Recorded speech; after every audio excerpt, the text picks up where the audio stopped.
Tuzingka 7:30 vela chun pathin lungsit nale pathin khat na zalin Bangalore cookie worship service ka ka thum tawin twin 883 ho hetan aje achu amun ho khatle en let sabin kate je cookie worship service Bangalore hin achu ko achunga kho logo omin aje first floor hin chi ground floor hin atenga hele achu ho first floor hin achungong ho terrace kin na lajin ache hi thano umta khatcho pachat na umta khatcho ache he building he cookie worship service amy ho a he je chun ki pa amen to he anoya he main church chu anoi he hen ela he aho ina akai khom naw tu he chila hen achung he mi birthday party them a he lawa hele ra chum kin la dong nei ho api dio bahara ana arena api dio he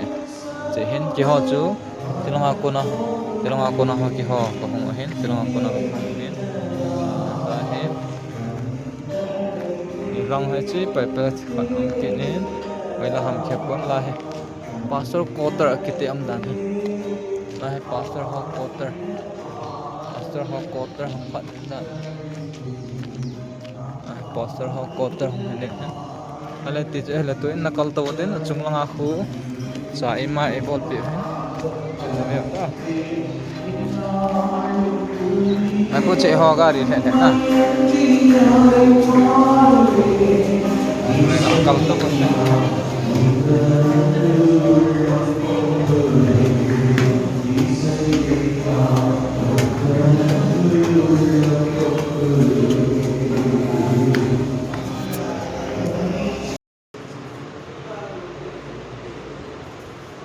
jika coba takkan guna lah cumi ubah para makan dan form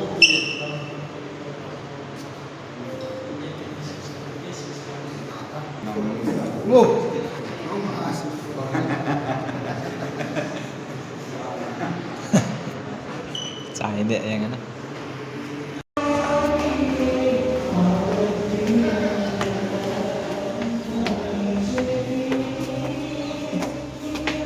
Chúng lăng ông chị chị ở đi xe nó sẽ khó pa chúng lăng ông hệ chúng khu vạ cái gì mà có thể hôn khát xiên thì như thế sao mà nghe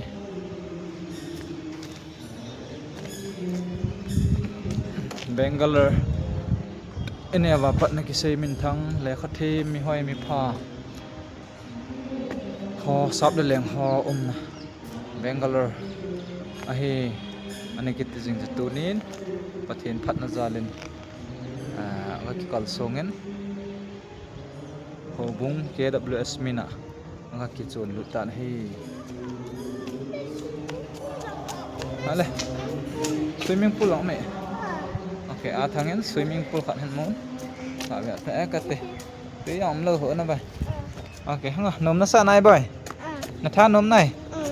okay na le ten le pa in Bangalore ai puje na ti sina na to na ti su ki na tin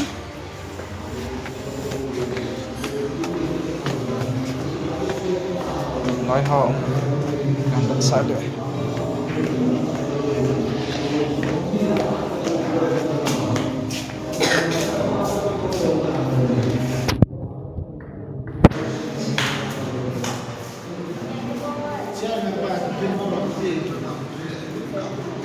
Silaya he res kapol he chilanga ho ge na to na e pewin he ti chuhin nom the jeng ta he cha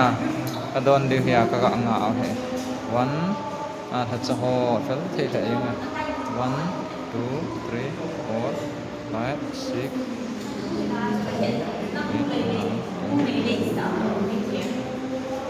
mi 20 di lang thi he na rồi in căn biệt sáu chỗ về keng povin sẽ là hệ first floor hệ in sẽ là hệ guest house chỉ đạn hạ cái chol thế na cái chol làm nó đang phản ông kỹ nên sẽ là ko executive general building department, women department, mission department, youth department. File họ coi hòm khẩn đi đạn thế nào.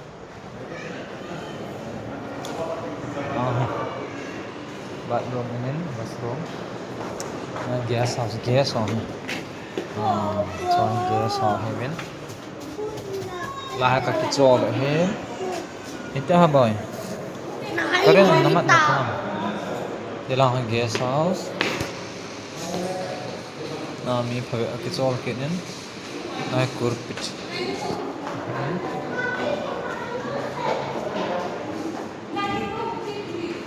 Dilang gas house hai na. Dilang ho kitchen hai. Tuin som aging tan ta guest house ya res ka bo novin ni leke 230 le ho home ka ke pat yo he anom the zeng thanok ma mong zeng ho bung he salayong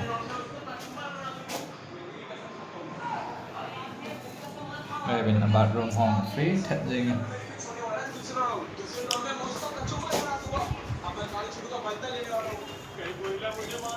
lại là học pastor quarter है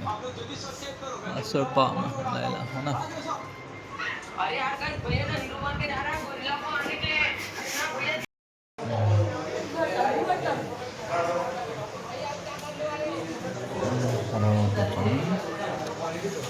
học sẽ này còn khổ kiện đấy tại thế ông xóm lại nhìn đến toán ta hay ăn mẹ đinh thì lại cái lò này ông khát là chế thì họ lại lại hầu in fellowship cần để hiểu hết anh ninh thêm nó mà gì có về rồi ok đây không đấy nghe đấy ta tao là các anh đều ăn cần nhẹ đỡ hết tán là thầu độ tao